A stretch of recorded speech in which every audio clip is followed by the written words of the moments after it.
রহিম চাচার লোক দিয়া মারাইয়া আমার কেন ফাঁসাইছো সেই জবাব আগে দাও। মোর বাড়ির লোক সামনে আমি এমন শিক্ষা দিব সারা জীবনের লেগে ঠিক হয়ে যাবে। ঠিক করো, এটা সময় হলেই টের পাবে। রহিম চাচার হত্যার দায়ে যাবজ্জীবন কারাদণ্ড হয় রাজকুমারের। প্রিয় ভাই ও বোনেরা, অবশেষে জমে উঠেছে ধনী গরিবের লড়াই নাটকটি। আজকের ভিডিওতে আমরা আলোচনা করব আগামী পর্বে কি হতে চলেছে।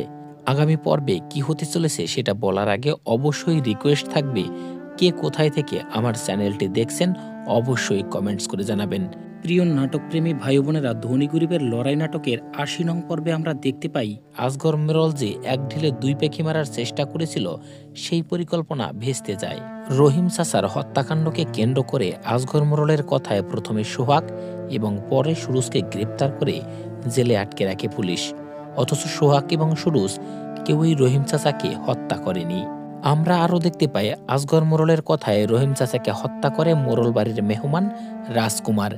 এমনটাই সন্দেহ করে পুলিশ মোরল বাড়িতে এসে রাজকুমারকে ধরে নিয়ে যায় এবং আদালতের রায়ে রাজকুমারের যাবজ্জীবন কারাদণ্ড হয়। অন্যদিকে সুরুজ এবং সোহাগ বেকসুর খালাস পেয়ে যান।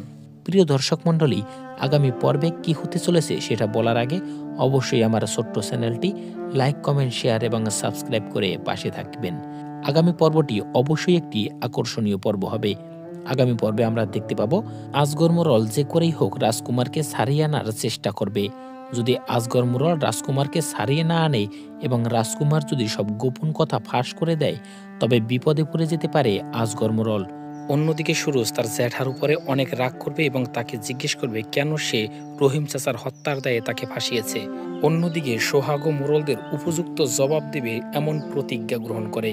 আর এই নাটকটি প্রকাশিত হয় ইগল ড্রামা সিরিজ ইউটিউব চ্যানেলে। আর ৮১ নং পর্ব প্রকাশিত হবে আগামী ২২ তারিখ।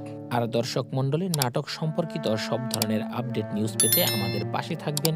সবাই ভালো থাকবেন, সুস্থ থাকবেন।